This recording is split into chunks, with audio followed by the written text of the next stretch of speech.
It is 16 days of activism for no violence against women and children. But with the most recent police data showing that almost 51 cases of child sexual abuse are reported every day in South Africa, it begs the question, how do we solve this crisis? What do we do?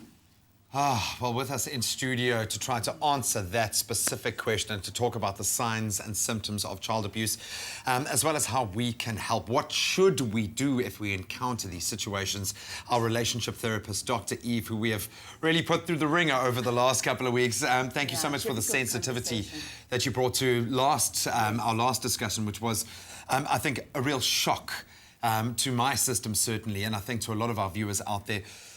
We are talking about such a broad spectrum of abuse. What do you encounter? And I know this is a difficult platform to be able to broach this subject on, but what have you encountered on your couch? I get the consequences of childhood sexual abuse or emotional abuse, physical abuse as well. So that means that the young children who've been abused as children grow up as adults and then sit on my couch as adults, either because they can't attach in their relationships, or they have sexual dysfunction, or they have so much trauma just adapting to society and with various issues of their lives. And when I sit with them as adults, we then do a history, which is what every therapist does, and find that actually 1 out of 3 of those women and 1 out of 5 of the men have been sexually or emotionally abused or neglected at some point in their lives. And so it catches up eventually into adulthood. You kind of can't escape the consequences of it. I want to come back to children, and I want to say that 84% of all crimes committed to children are from people that they know, so it's known to the child.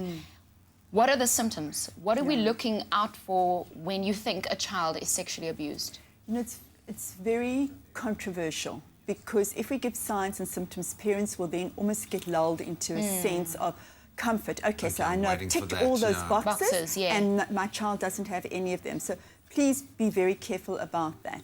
I do want to say that every child tells their parents in one way or another. They let their parents know, I am having a situation happening to me, either emotionally or sexually, that is very unhappy for me. And parents are either too busy or will say to their child, I don't believe you, or that's just kind of okay, or get over it, or you're imagining it. And one of the most devastating parts of the trauma, the re-traumatization of this child, is, as an adult, they'll tell me the thing that hurt me the most was that my parent did not respond to me. So if there's any message that I can give, you talk about signs and symptoms, and we'll certainly have a look at that, is for parents to listen to their children. That when their children say, I'm sore, or I'm comfortable, I don't want to go here, or I don't want that person, or they react to that person, please take them seriously. Trust your instincts. Trust the child. Trust the child. I think often we're dealing with parents who are also in denial as well, which is a big problem. Well, we're going to keep the lines open for the entire rest of the show. If you have a question or a comment about child abuse, please connect with us, 083 9133 728. And if you need help, please write this number down. Please phone this number. Childline is toll-free. They are ready to take your call, 08000 555 555. 08000 555 555. Well, still lots coming up on the show this morning. Lee?